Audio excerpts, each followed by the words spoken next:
कहाँ तक पढ़े थे? 1858 का भारत शासन अधिनियम हो गया, 1861 भी हो गया, 73 भी हो गया। अब आगे आपको पढ़ना है 1892 का भारत शासन अधिनियम। इसको भारत परिषद कहेंगे। क्या कहेंगे? भारत परिषद अधिनियम।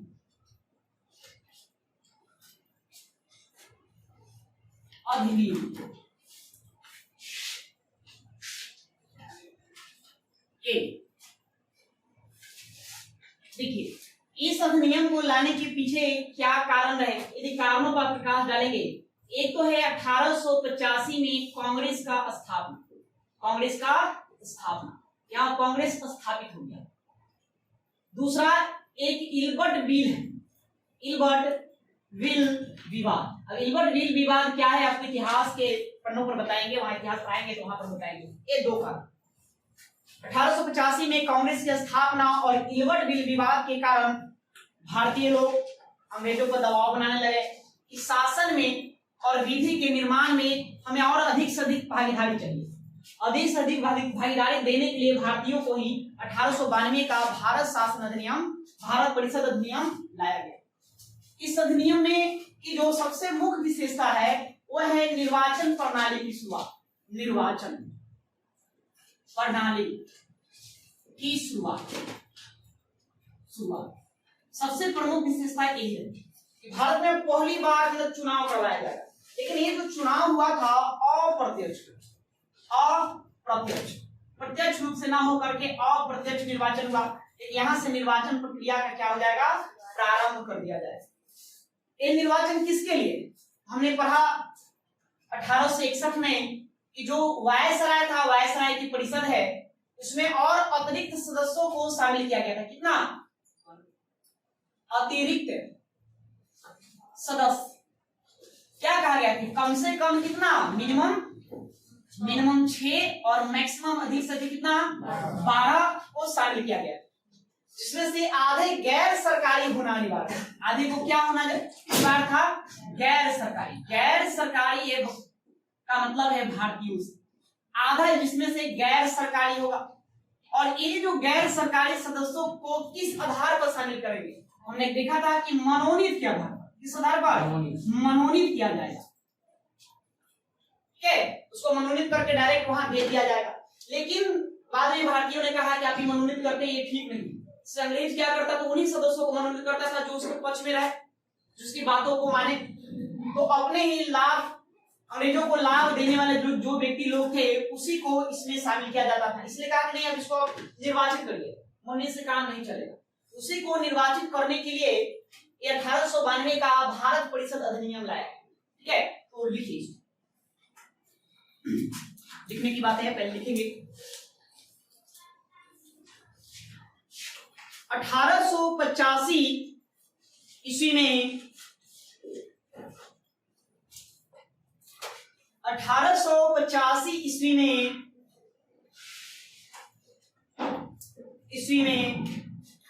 कांग्रेस की स्थापना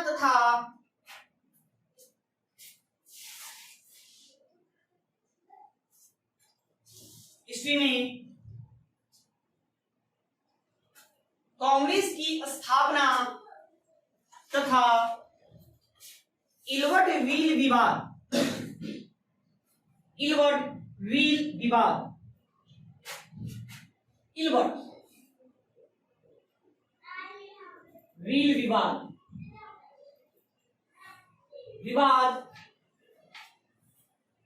के बाद भारतीयों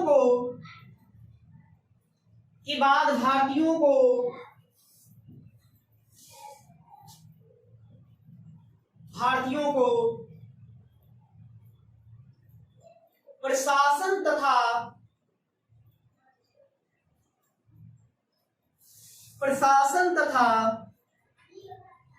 विधि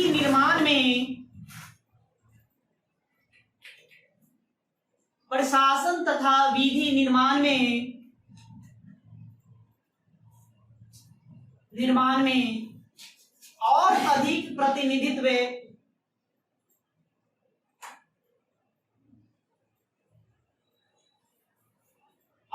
अधिक प्रतिनिधित्व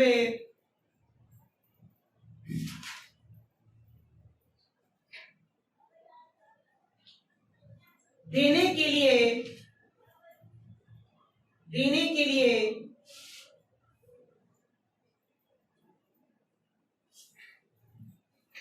भारत परिषद अधिनियम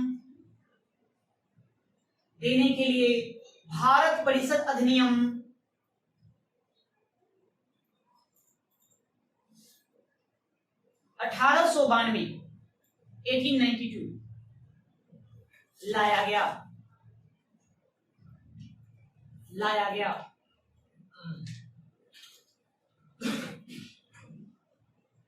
इस अधिनियम के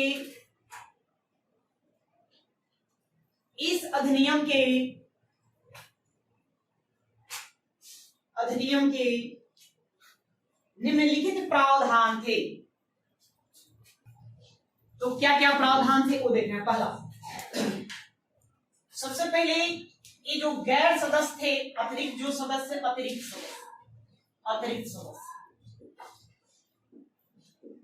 इसकी संख्या में वृद्धि कर दिया गया। संख्या में क्या किया गया? वृद्धि। हमने पढ़ा था 1861 में कितना था? कम से कम 6 और अधिक से अधिक कितना?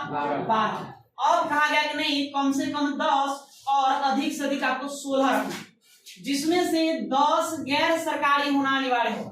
मतलब 10 लोग कौन होंगे? भारतीयों को शामिल किया जाना जरूरी। तो पहला बात ये कहा, ये पॉइंट। केंद्रीय कार्यकारिणी परिषद में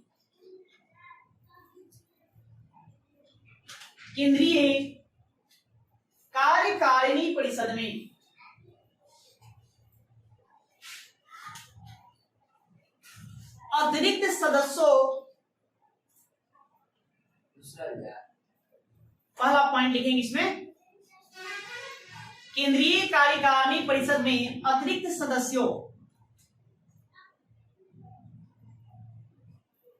की संख्या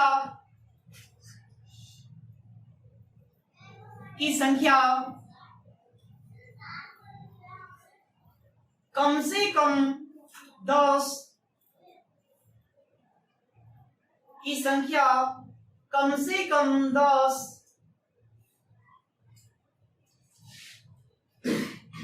और अधिक से अधिक 16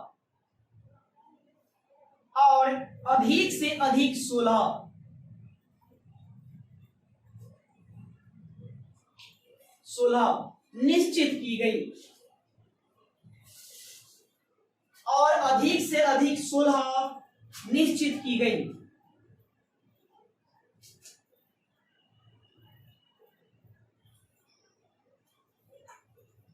जिसमें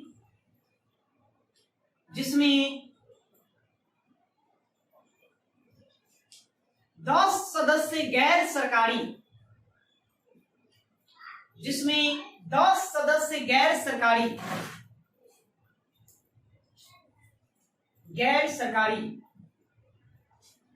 होना आवश्यक था या अनिवार्य था। भारतीय, हाँ, गैर सरकारी करने मतलब भारतीय हो गए, होना अनिवार्य था।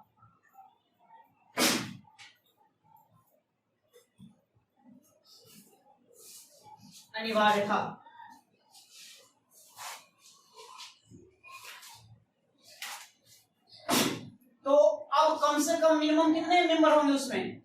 10 और मैक्सिमम कितने होंगे? 16 होंगे, जिसमें से भारतीय लोग कितने रखा जाएगा? 10। अब एक तरह से देखेंगे कि यही विधानसभा बनेगा। क्या बनेगा? विधानसभा, क्योंकि इन सदस्यों का मुख्य काम क्या था? विधि का निर्माण करना। ये विधानसभा का रूप एक तरह से धारण करेगा, जिसकी संसद कैसे भी चलती है। अभी देश के शासन प्रशासन को चलाने के लिए भारत का सर्वोच्च संस्था कौन है? संसद है। तो संसद, तो एक तरह से उस समय का यह संसद का रूप धारण करे, और यही संसद आगे धीरे धीरे, एक विधानसभा धीरे धीरे इसका प्रसार बढ़ते जाएगा, धीरे धीरे इसका क्या होगा? दायरा बढ़ते जाएगा। अभी देखिए 16 है, 1909 का अधिनियम ले आएगा तो 16 के जगह 60 कर देगा, ठीक है। फिर 1919 आएगा तो फिर उसमें और विस्तार कर देगा। इस तरह इसका विस्तार इसके रूप का विस्तार धीरे धीरे करते चला चल रहा है। साथ ही यहाँ तो एक किया है, अब कहा कि जो सदस्य को आप क्या करते हैं, मनोनीत करते हैं, आप इसको मनोनीत न करें, मनोनीत नहीं करना है। क्या करना है, आप निर्वाचित होगा इसको आपको निर्वाचन द्वारा चुनाव करके लेकर आना है, मत का प्रयोग करना है। तो उसमें सबको मत देना संभव नहीं था, इसलिए यहाँ पर अप्रत्यक्ष निर्वाचन का शुरुआत किया जाएगा। अप्रत्यक्ष निर्वाचन, यह प्रश्न पूछा जाता है कि भारत में पहली बार निर्वाचन प्रणाली की शुरुआत कब हुई, तो 1892 में। 1892 में ये जो निर्वाचन जो प्रणाली थी कैसी थी, प्रत्यक्ष की अप्रत्यक्ष? अप्रत्यक्ष। अभी आप लोग प्रत्यक्ष अप्रत्यक्ष न समझ रहे हैं, आगे हम समझाएंगे बताएंगे। जैसे ही हम पहुंचेंगे संविधान में, संविधान के पन्नों में लोकसभा राज्यसभा आएंगे तो वहां पर सारी बातों को व्याख्या करेंगे, क्या होता है प्रत्यक्ष, क्या अप्रत्यक्ष होता है। अब बस जानेंगे कि हम अप्रत्यक्ष की शुरुआत, वही फिर 1919 में पहली बार प्रत्यक्ष होगा। पहली बार प्रत्यक्ष निर्वाचन की शुरुआत भारत में कब होगा, 1919 में। लेकिन अप्रत्यक्ष का शुरुआत कब होगा, 1892 में। एग्जाम में ये प्रश्न कई बार पूछा गया है कि भारत में पहली बार निर्वाचन का शुरुआत है ना, निर्वाचन प्रक्रिया की शुरुआत कब की, तो कब की गई, 1892 में। ये याद रखना है, ठीक है। यह तो कह सकते हैं कि आप इस अधिनियम की सबसे प्रमुख विशेषता थी निर्वाचन प्रणाली का होना। तो लिखिए,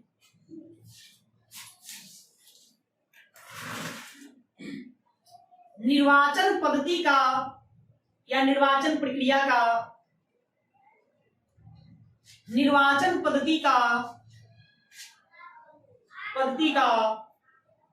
आरंभ किया जाना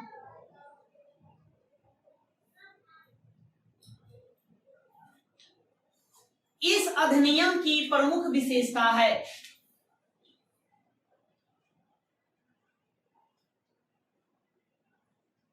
इस अधिनियम की प्रमुख विशेषता है।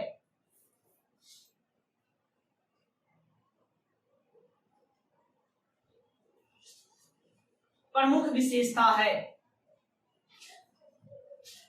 जिसके तहत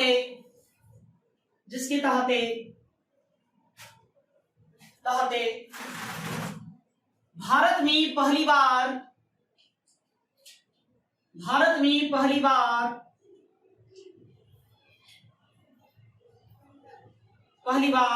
अप्रत्यक्ष निर्वाचन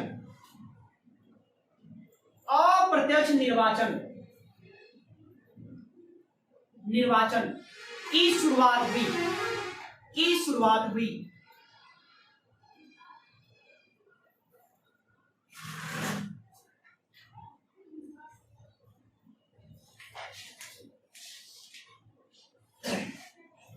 हुई। ठीक है, ये देखिए। साथ ही यहाँ प्रांतों की भी हम बात करें, प्रांत देख रहे हैं, प्रांत में अभी कौन ज्यादा हाईलाइट है, एक है बंबई और दूसरा मद्रास। तो बंबई और मद्रास में भी विधानसभा का स्थापना किया। ये प्रांतीय विधानसभा, जो केंद्र सरकार, केंद्रीय विधानसभा जो है वो कहाँ रहेगा, गवर्नर जनरल, वायसराय की कार्यकारिणी परिषद में जो अतिरिक्त सदस्य को बढ़ाया गया उसी को कहा गया केंद्रीय विधानसभा कहा गया, जिसकी संख्या मिनिमम 10 और मैक्सिमम कितना 16 कर दी। साथ ही प्रांतों में भी व्यवस्था लाई। अब प्रांतों में भी इसके सदस्यों को वृद्धि किया गया, प्रांतों में भी गैर सरकारी सदस्यों को नियुक्ति किया जाना शुरू किया। तो प्रांतों में भी कौन बैठा हुआ है, गवर्नर। गवर्नर की अपनी कार्यकारिणी परिषद है, इसको भी कहा गया कि आप भी सदस्यों को रख सकते हैं।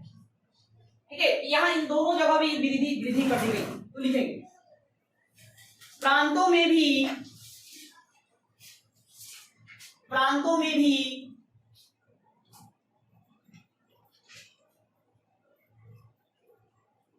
गैर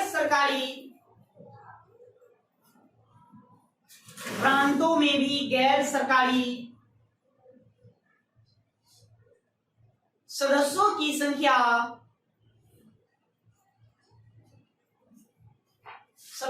संख्या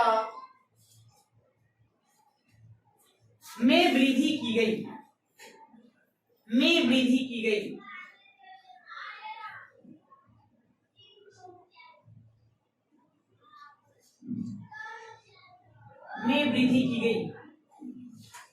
उसी में जोड़ेंगे बंबई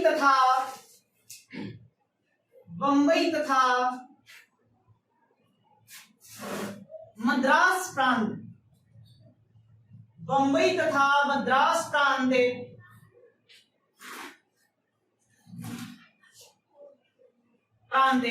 में गैर सरकारी सदस्यों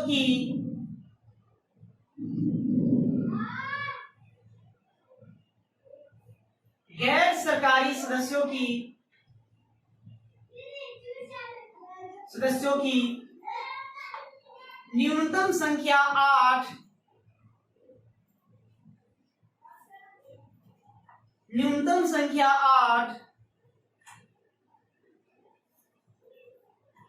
और अधिकतम 20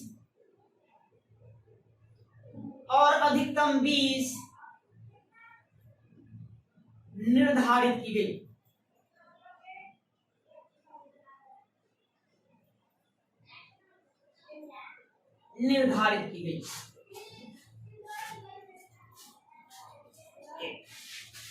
और क्या होगा, और जो गैर सरकारी जो सदस्य है उसको कुछ शक्तियों में इजाफा भी किया गया। उसकी शक्तियों में किस तरह से इजाफा किया गया? तो बजट, ये क्या है? बजट आप समझते हैं, किसी भी सरकार की एक वर्ष की वित्तीय लेखा जोखा को बजट कहते हैं। तो अंग्रेजों के द्वारा बजट लेकर आया जाता था। इस बजट पर भारतीयों को बहस करने का अधिकार दिया गया। बहस करने का अधिकार, कि आप इस पर बहस कर सकते हैं, बोल सकते हैं, अधिकार दिया है। साथ ही प्रश्न पूछने का अधिकार, प्रश्न पूछने का भी अधिकार दिया गया कि आप प्रश्न भी पूछ सकते हैं, लेकिन अनुपूरक प्रश्न पूछने का अधिकार नहीं दिया गया। अनुपूरक प्रश्न, ये आप अनुपूरक प्रश्न नहीं पूछ सकते।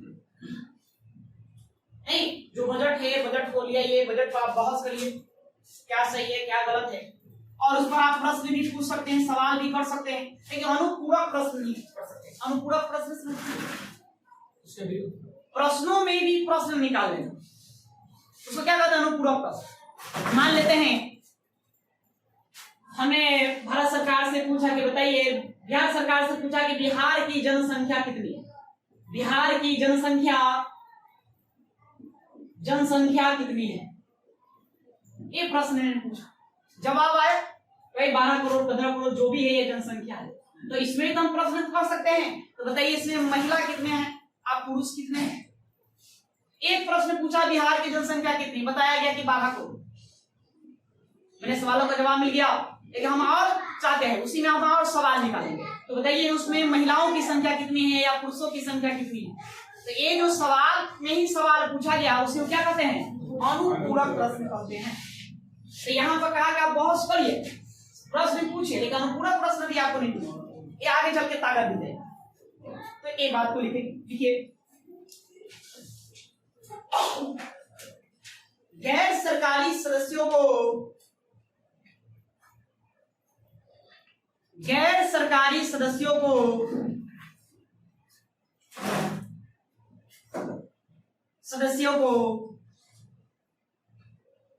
बजट पर बहस करने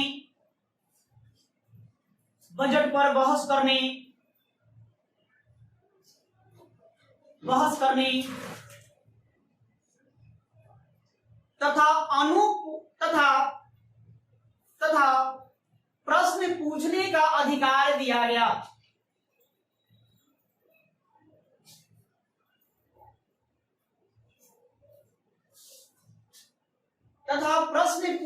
का अधिकार दिया गया।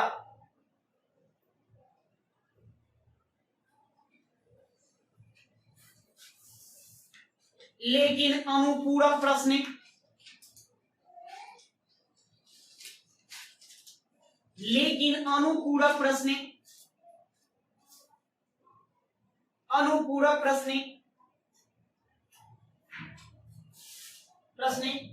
पूछने का अधिकार नहीं था।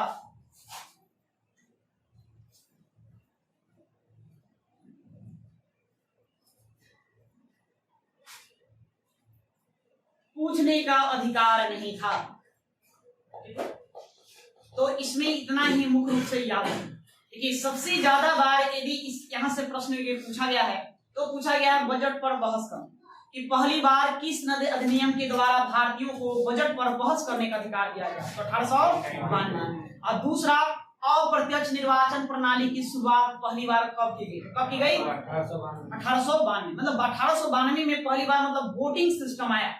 आज देखते हैं हम अपने हमारे जितने भी रिप्रेजेंटेटिव है मतलब प्रतिनिधि हैं, उन सभी प्रतिनिधियों को हम कैसे चुनते हैं? वोटिंग के माध्यम से चुनते हैं। नहीं, बाद में से कुछ पदों को मनोनीत भी किया जाता है तो अलग बात है, लेकिन मुख्यतः हम कैसे चुनते हैं? वोटिंग के द्वारा चुनते हैं। कि वोटिंग प्रणाली की शुरुआत 1892 में हो गया, लेकिन इसका रूप धीरे धीरे क्या होगा? विस्तारित होगा। अभी अप्रत्यक्ष है, फिर आगे चल के प्रत्यक्ष होगा। अब आगे इस अधिनियम बस इतना ही।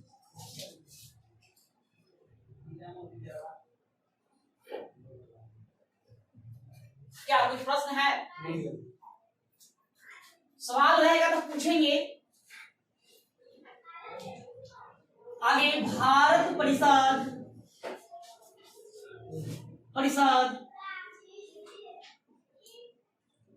अधिनियम 1909 इसको देखिए, भारत परिषद अधिनियम 1909। आगे हेडिंग देखिए। चलो देखिए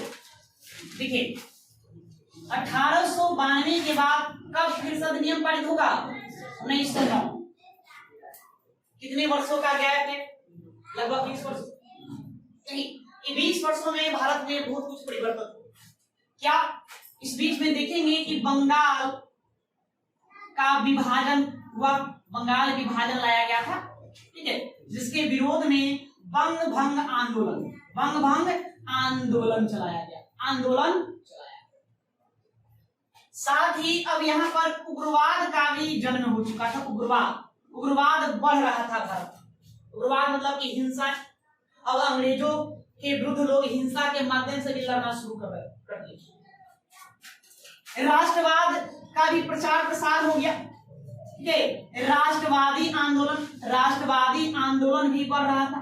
अब भारतीयों को समझ में आ गया था कि हमें अंग्रेजों से मुक्ति पाना है, इसलिए आजादी की मांग भी एक तरह से उठना शुरू हो गया। तो इन सबको रोकने के लिए अंग्रेजों ने 1909 में भारत परिषद अधिनियम लाया।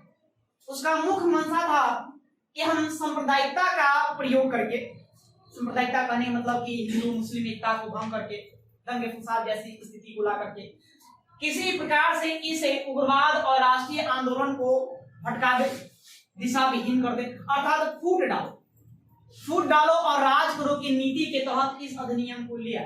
देखेंगे इसी अधिनियम में पहली बार सांप्रदायिकता का प्रयोग किया गया, जो भारत के लिए बहुत ही घातक सिद्ध हो।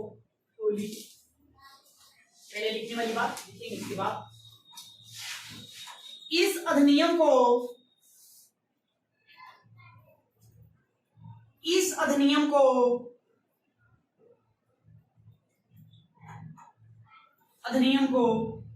1892 के अधिनियम 1892 के अधिनियम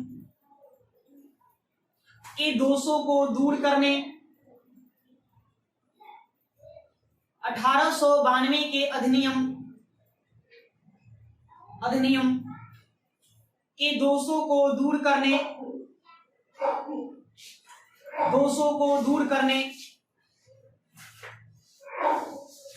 तथा भारत में उग्रवाद एवं क्रांतिकारी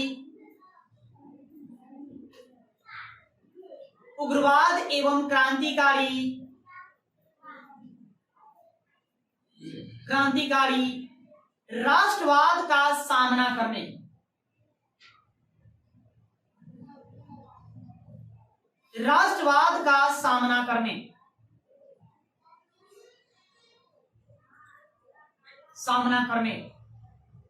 के लिए लाया गया था।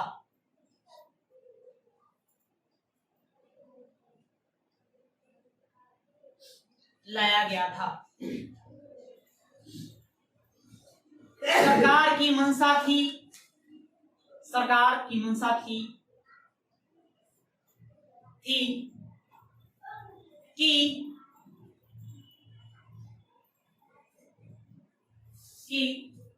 सांप्रदायिकता को भड़काकर सरकार की मंशा थी कि सांप्रदायिकता को भड़काकर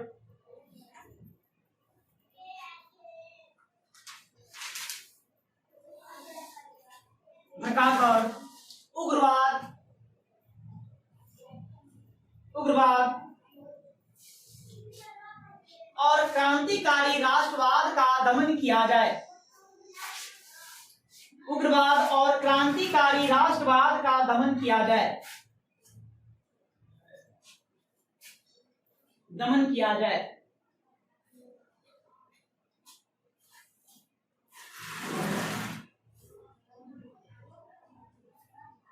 पैराग्राफ छोड़ कर लिखिए।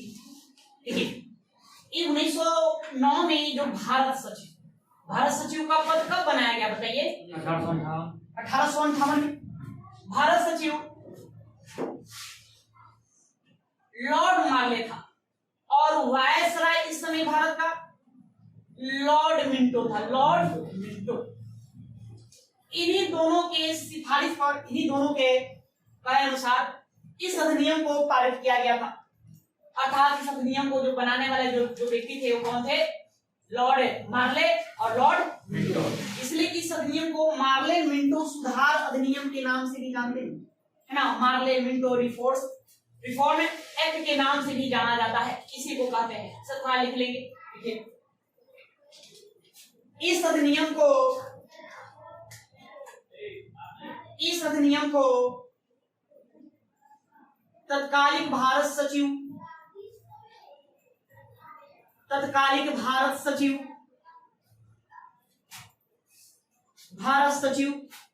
और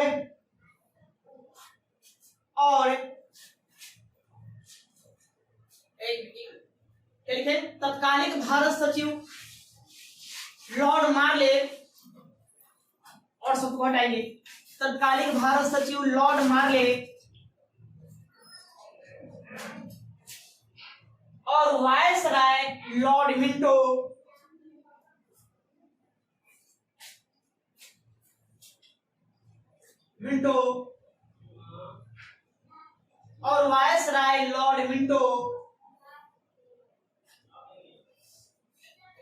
के नाम पर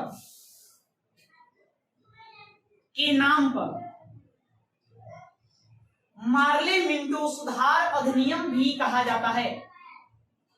मार्ले मिंटो सुधार अधिनियम भी कहा जाता है। ठीक है, तो प्रश्न ये पूछा जाता है मार्ले मिंटो सुधार अधिनियम कब लाया गया? तो कब? 1909। अर्थात भारत परिषद अधिनियम 1909 को ही क्या कहते हैं? मार्ले मिंटो सुधार अधिनियम। मार्ले मिंटो ने इस अधिनियम को बनाने के लिए ब्रिटेन की संसद में एक समिति बनाया। उस समिति के अध्यक्ष थे सर अरुणडेल। उस समिति क्या थे? अध्यक्ष। तो कभी प्रश्न ये भी पूछा जाता है कि किस समिति की सिफारिश पर मार्ले मिंटो सुधार अधिनियम लाया गया या भारत परिषद अधिनियम 1909 को लाया गया? तो किस समिति की सिफारिश पर? सर अरुणडेल समिति।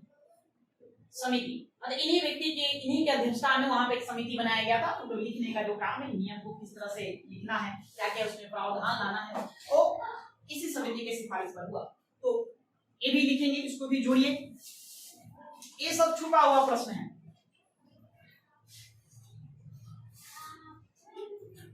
सर अरुणडेल समिति, सर अरुणडेल समिति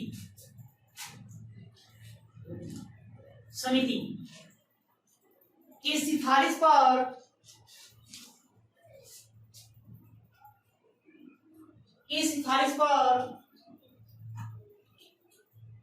फरवरी 1909 में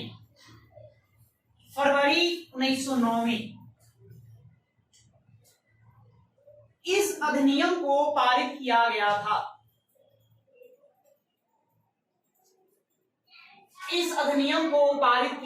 था।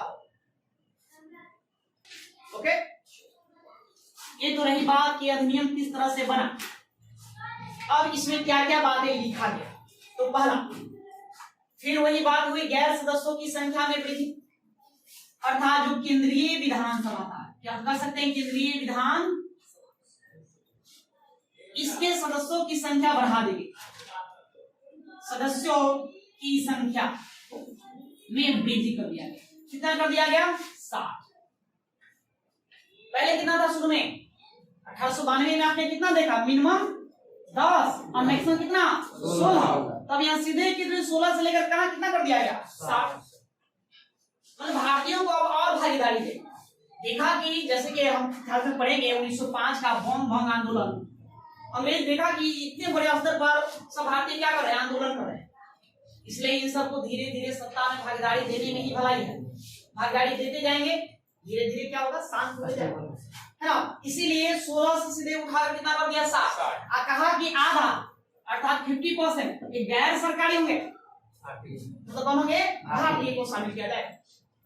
एक तरह से भारतीयों के लिए बहुत बड़ी जीत थी कि अब आधे लोग उसमें शामिल होंगे और भारत के लिए क्या करेंगे, विधि का निर्माण। तो लिखिए पहला बात, उसके बाद केंद्रीय विधानसभा, केंद्रीय विधानसभा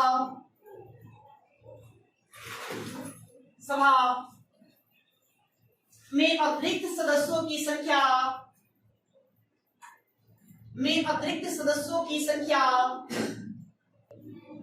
16 से बढ़ाकर 60 कर दी गई, जिसमें से आधे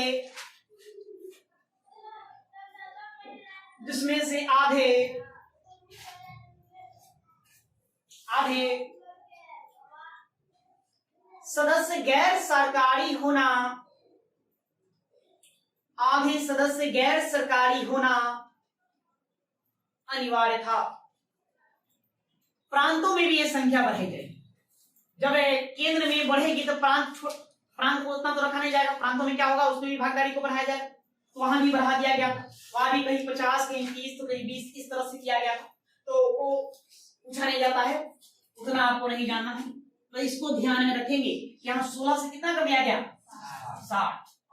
गैर सदस्य पहले शुरू में कहा देखे, 1892 या 1861 में कहा गया कि 6 मिनिमम और मैक्सिमम कितना 12। 92 में कितना कहा, 10 मिनिमम और 16 मैक्सिमम। और 1909 में ये कहा कि अब एक दूसरे का दिया कि 60 रहेगा, कितना रहेगा, 60 रहेगा। इसमें से आधा भारतीय, तीनों जगह वही बात थी कि आधा क्या रखा जाएगा, भारतीयों का रखा जाएगा यहाँ पर, लेकिन यहाँ पर आधा से ज्यादा कहा कि 10 कम से कम भारतीय रखेंगे, क्या रखेंगे, 10 भारतीय रखेंगे, यहाँ बनाएंगे। इस अधिनियम का सबसे मुख्य विशेषता था सांप्रदायिक निर्वाचन प्रणाली की शुरुआत। यही याद रखना, जो एग्जाम में बार बार पूछा जाता है कि किस अधिनियम द्वारा सांप्रदायिक निर्वाचन पद्धति की शुरुआत। सांप्रदायिक निर्वाचन प्रणाली की शुरुआत पहली बार 1909 में होगा था। सांप्रदायिक निर्वाचन प्रणाली समझते, अच्छा चुनाव होता है तो देखते हैं कुछ सीट को रिजर्व कर दिया जाता है, पता है, उसको कहते हैं आरक्षित। सो क्या कहते हैं, आरक्षित निर्वाचन प्रणाली।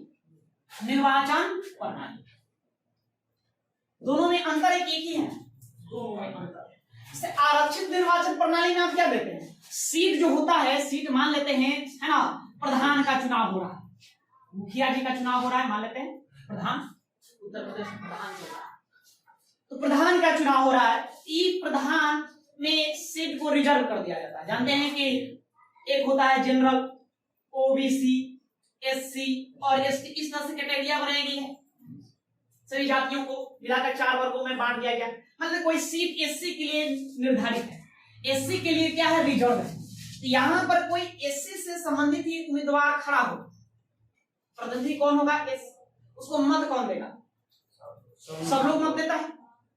ये हुआ आरक्षित निर्वाचन प्रणाली, मतलब सीट उसके लिए रिजर्व है, लेकिन मत उसको सबको ही देगा। इसमें इस सांप्रदायिक निर्वाचन प्रणाली में क्या था कि जिसके लिए सीट रिजर्व है, मत भी वही देगा, समझे। अर्थात प्रतिनिधित्व करने वाला कैंडिडेट और वोटर्स दोनों सेम होगा, अलग अलग नहीं है ना। अगर मान लेते हैं यहाँ पर पहली बार यहाँ मुस्लिम के लिए, किसके लिए, मुस्लिम के लिए सीट को रिजर्व किया है ना। मुसलमानों को सबसे पहले सांप्रदायिक निर्वाचन प्रणाली में भागीदारी दी गई थी, इसी के लिए लाया गया था।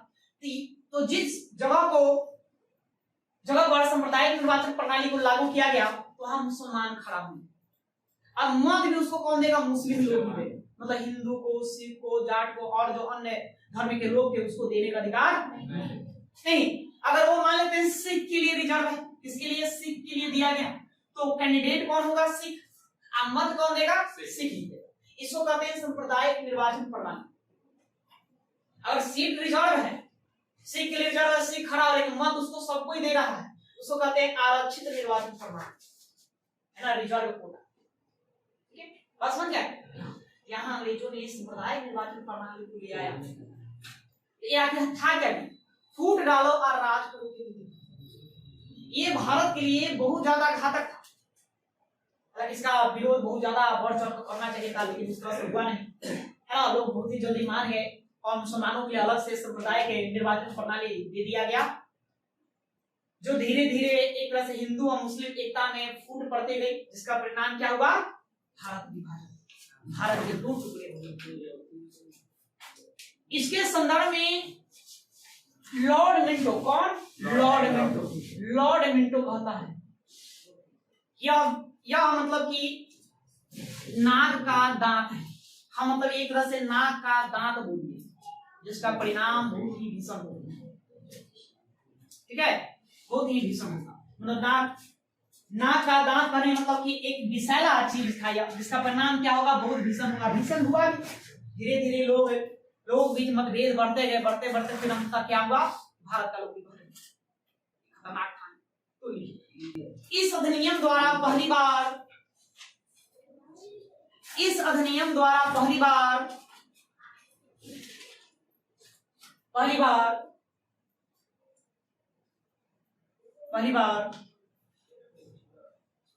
सांप्रदायिक निर्वाचन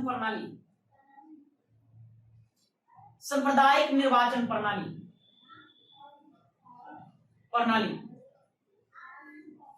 प्रारंभ की गई। अंग्रेजों ने पहली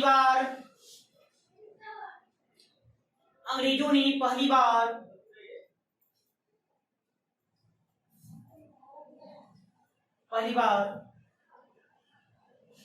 मुसलमानों के लिए पृथक मताधिकार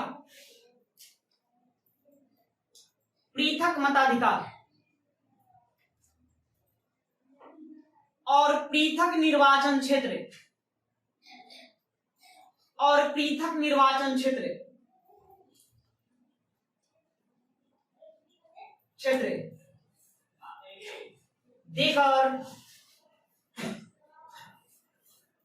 देकर फूट डालो और राज करो की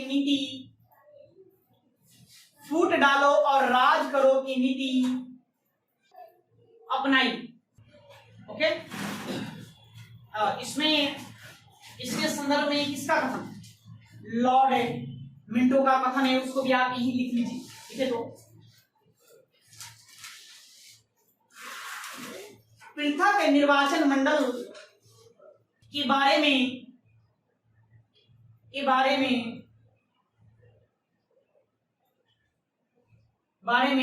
लॉर्ड मिंटो ने लॉर्ड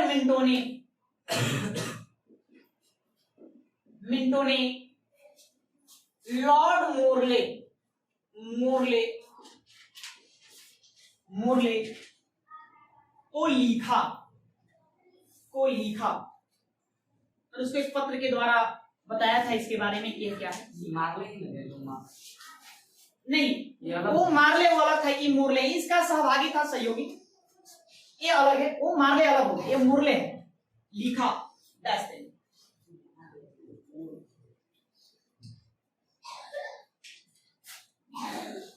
हम नाग के दांत बो रहे हैं,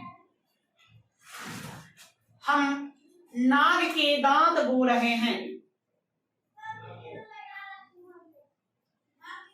जिसका फल भीषण होगा। नाक नाक नाक नहीं,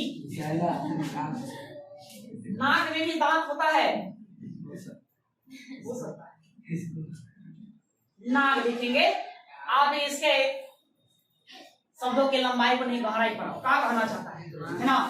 हाँ, विद्वानों के सब कहावत है कि नाक का दांत, तो विद्वान का मतलब क्या हुआ नहीं, उसी मतलब मगहिया विद्यालय में भोजपुरिया में पढ़ा लिखा तो मतलब ये नहीं को अपना क्या कहते हैं इसे दोहरी शब्दावली में बात कहेगा कुछ और, लेकिन उसका अर्थ क्या होगा कुछ और, लेकिन पकड़ने वाला पकड़ लेगा, जो समझ रहा है बात को धर लेगा। क्या कहना चाहता है? नाक के दांत जो आगे चल रहे हैं, क्या लिखे? जिसका फल भीषण होगा, जिसका फल भीषण होगा।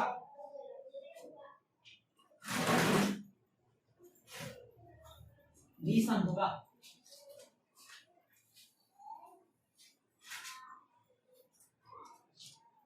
आगे और क्या?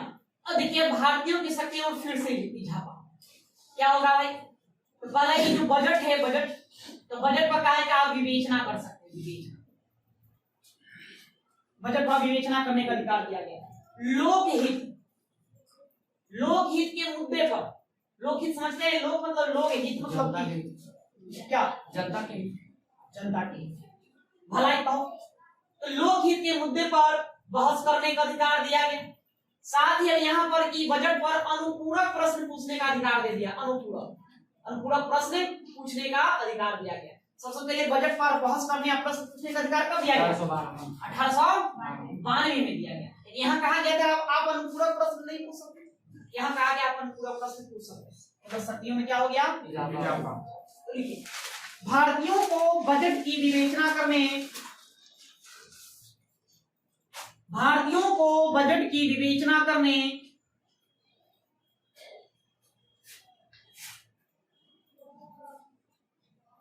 विवेचना करने लोकहित के मुद्दे पर, लोकहित के मुद्दे पर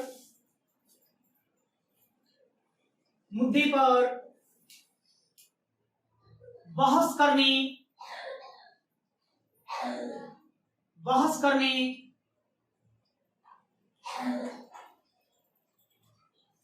तथा अनुपूरक प्रश्न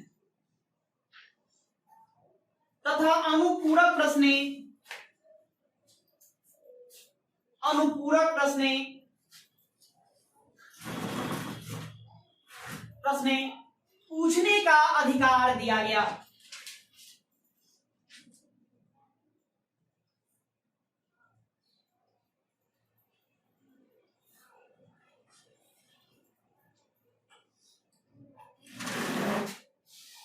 प्रश्न पूछने का अधिकार दिया गया। ये भारतीयों की एक तरह से जीत थी, और इससे भी और बेहतर हुआ भारतीयों के लिए क्या? अब देखिए शासन कैसे चल रहा है। एक है वायसराय, भारत में कौन बैठा है? वायसराय। और इंग्लैंड में कौन है? भारत सचिव, भारत सचिव, ये इंग्लैंड में बैठा हुआ है। नहीं, इस वायसराय की अपनी क्या है? कार्यकारिणी परिषद। इसकी कार्यकारिणी परिषद है, कार्यकारिणी परिषद है, परिषद इसका है। और इसका भी एक परिषद है जिसको क्या कहा गया? भारत परिषद, भारत परिषद। इस अधिनियम के द्वारा पहली बार इस वायसराय के कार्यकारिणी परिषद में एक भारतीयों को शामिल किया गया। मतलब कहा अब कह सकते हैं एक तरह से कैबिनेट मंत्री नहीं, कैबिनेट में सीधे एंट्री मिली। एक तरह से मानो कि क्या है? राष्ट्रपति कहो दो, प्रधानमंत्री कहो दो, इसकी जो कार्यकारिणी परिषद वही क्या है? कैबिनेट मंत्रालय। तो वहां एक सीधे अब एक भारतीय को यहाँ एंट्री दिया गया, इन्हें एक भारतीय को हम यहाँ रखेंगे। मतलब इससे क्या आप समझ रहे हैं? अंग्रेजों पर भारतीयों का बहुत बड़ा दबाव बना है, और यहाँ इस भारत परिषद में दो लोगों को शामिल किया गया। दो मतलब तीन हो गए। यहाँ वायसराय की कार्यकारिणी परिषद में पहली बार शामिल होने वाले व्यक्ति थे, इनका नाम है सत्येंद्र प्रसाद सिन्हा। सत्येंद्र प्रसाद सिन्हा। और इसको आपको याद रखना है क्योंकि प्रश्न कई बार एग्जाम में पूछा गया है कि वायसराय की कार्यकारिणी परिषद में शामिल होने वाला प्रथम व्यक्ति को सत्येंद्र प्रसाद सिन्हा। और यहाँ दो लोग, एक हुए सैयद अहमद बिलग्रामी, एक व्यक्ति को एक, और दूसरे हो गए केसी गुप्ता, एक हो गए एक। तो दो व्यक्ति भारत परिषद में शामिल किया जाएगा और एक व्यक्ति कहाँ वायसराय की कार्यकारिणी परिषद में शामिल कर दिया जाएगा। ठीक है, तो इसको लिखना ये मेन है। अब दूसरी बातें आपको याद रखना, बहुत इंपॉर्टेंट बात है। सर्वप्रथम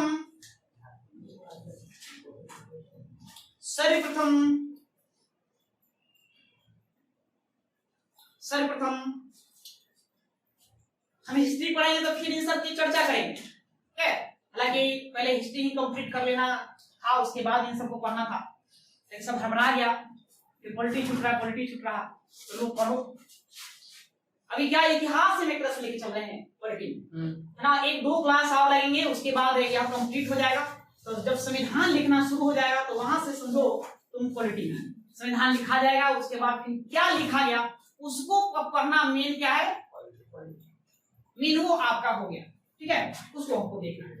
तो अभी ये सब इतिहास ही है, इसलिए संविधान निर्माण के संदर्भ में इतिहास की जहां जहां बातें हुई है सिर्फ उसी को हमको करना है और ज्यादा विशेष बातें नहीं करना है। क्या लिखा है?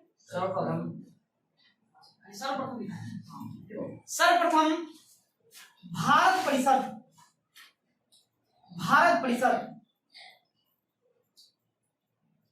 तथा वायसराय की कार्यकारिणी परिषद में,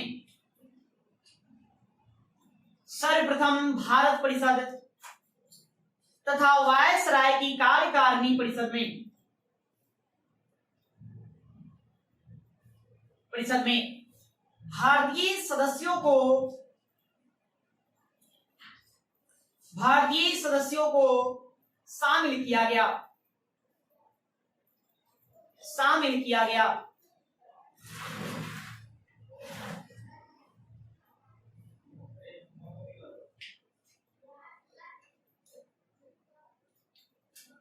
दो भारतीय केसी गुप्ता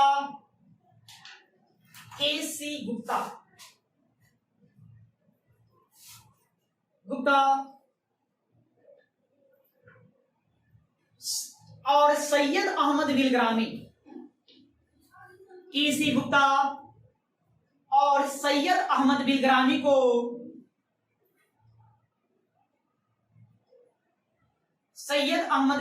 को कहाँ रखा जाएगा? भारत परिषद में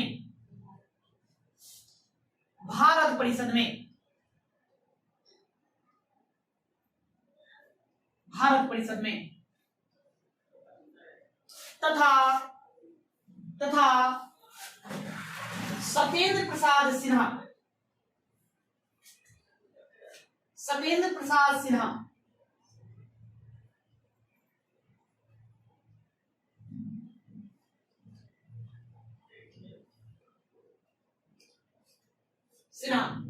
को वायसराय की कार्यकारिणी परिषद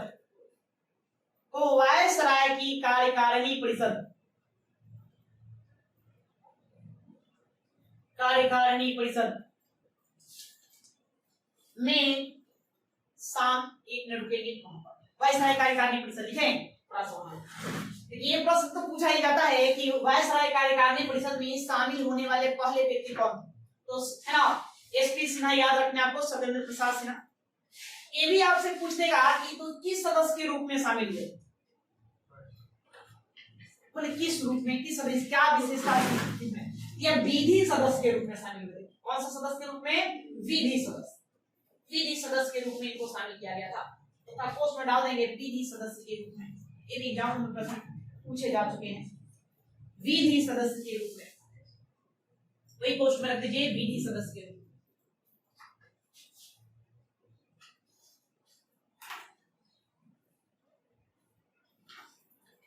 साथ में याद रखना ये बिहार के पहले गवर्नर भी है। बिहार पहला गवर्नर कौन है? तो बताओ बिहार के पहले गवर्नर कौन बने थे? राज्यपाल जयराम दास दौलतराम ये बने थे ना। इस स्वतंत्रता के बाद है तो गवर्नरी सिस्टम है ना बिहार प्रांत में 1919 में लागू कर दिया गया। कब? 1919 में लागू किया गया। गवर्नरी सिस्टम आ जाएगा जिसके तहत सत्येंद्र प्रसाद सिन्हा को पहले गवर्नर बनाया गया था। तो हम बिहार का जब पढ़ाएंगे तो उसकी वहां पर सारा व्याख्या करेंगे कैसे कैसे ये सिस्टम चला है ना। तो लिखिए विधि सदस्य के रूप में शामिल किया गया, लिख देंगे। वायसराय कार्यकारिणी परिषद में शामिल किया गया, उसको पूरा कर देंगे। चलिए तो 1909 समझ गए बात। 1909 से आपको याद रखना है सबसे पहली बात यहाँ पर मोस्ट इंपोर्टेंट ये याद रखना है सांप्रदायिक निर्वाचन प्रणाली। निर्वाचन प्रणाली ये बहुत बार पूछा गया है। कह सकते हैं कि इस अधिनियम की मुख्य विशेषता यही थी, अंग्रेजों ने फूट डालो और शासन करो की नीति यहीं से अपनाई। ठीक है। और वायसराय की कार्यकारिणी परिषद में भारतीयों की नियुक्ति। परिषद में अब एंट्री किसका होगा? भारतीय शामिल होगा। अब पहली बार जो भारतीय शामिल, उनका नाम क्या है? सत्येंद्र प्रसाद सिन्हा उनका नाम हुआ जो इनको शामिल किया गया। साथ में वो भारत सचिव के परिषद में, जिसको भारत परिषद कहा गया। भारत परिषद में यहाँ कितने लोग शामिल होंगे? 2 लोग शामिल होंगे। एक विलग्रामी साहब थे और दूसरा कौन था? केसी गुप्ता। केसी गुप्ता, ये 2 लोग यहाँ शामिल। तो आपको इन बातों पर मूलतः ध्यान देना है। यही जनमनी वनडे एग्जाम में पूछा जाता रहा है इस अधिनियम से, जो बार-बार एग्जाम में आते रहा है। दूसरा, इस अधिनियम को क्या कहते हैं? मार्ले मिंटो सुधार अधिनियम। किस समिति की सिफारिश पर लाया गया? सर अरुणडेल समिति। ये बातें याद रहेगा ना, आपको इसको भी याद रखना है। यह सर अरुणडेल समिति के सिफारिश पर लेकर आया गया था। अब हमको देखना है आगे। अब आइए 1919 में। 1909 के बाद 1919 में क्या आएगा? भारत सरकार अधिनियम 1919। हेडिंग देंगे, भारत सरकार अधिनियम 1919। भारत सरकार अधिनियम 1919। लेकिन कल आज के